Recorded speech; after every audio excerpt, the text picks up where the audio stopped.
এটা বাসন্তী পোলাও হচ্ছে। আজকে বাসন্তী পোলাও বানাচ্ছি। 1 চামচ আদা বাটা দিয়ে দিলাম, আদা বাটা,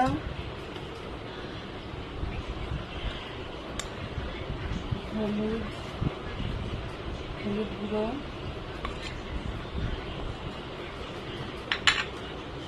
চিনি,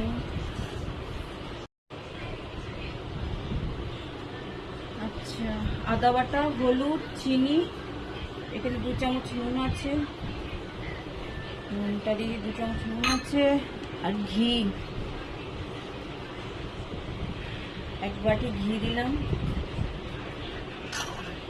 এটাকে ভালো করে মাখবো।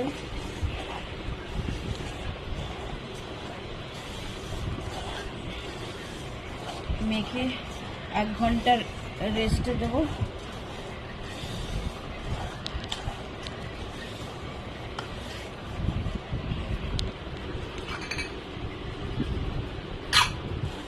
এটা বাসন্তী পোলাও হচ্ছে।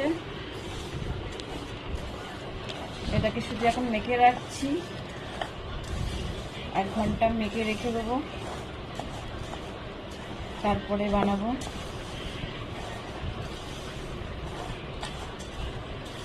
ব্যাস মাখা হয়ে গেছে।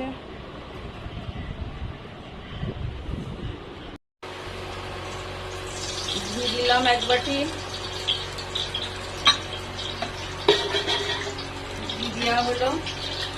এখানে তেজপাতা, এলাচ আর এটা কি বলে না, লবঙ্গ, সব একসাথে দিয়ে দিই, গায়ে ছিটবে।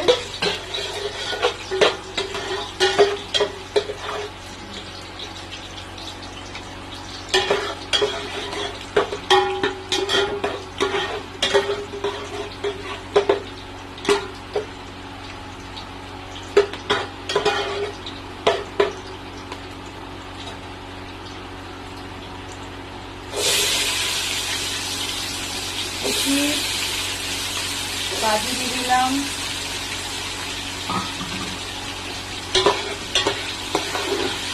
একটু হালকা ফ্রাই হবে।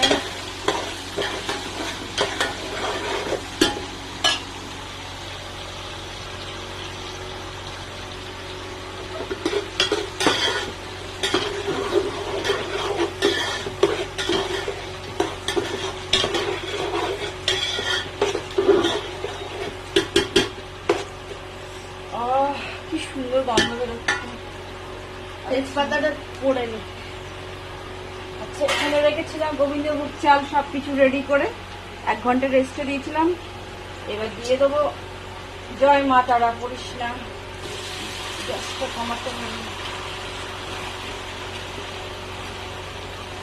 আরে পড়িস না, আরে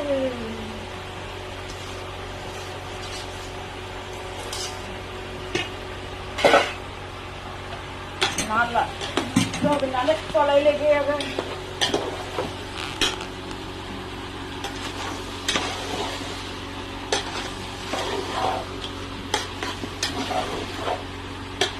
জলটা আগে থেকে ফুটিয়ে রেখে দিয়েছি।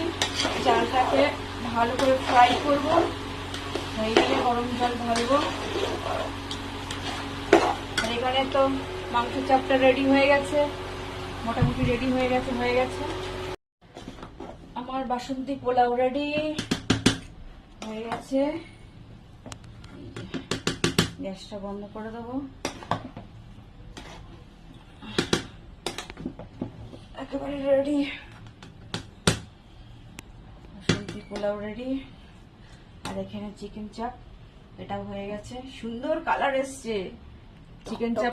হ্যাঁ, চিকেন চাপের সুন্দর কালারটা এসেছে, বাসন্তী পোলাওয়ের কালার এসছে। আমি স্বয়ং অন্নপূর্ণা, আসবে না? কি সুন্দর, আমার হাত হলো অন্নপূর্ণা। গন্ধে মোমো করছে। এত সুন্দর স্মেল আসছে, পুরো রাজকীয় ব্যাপার। রাজকীয় ব্যাপার। চলো, রেডি হয়ে গেছে, আমার রান্না কমপ্লিট।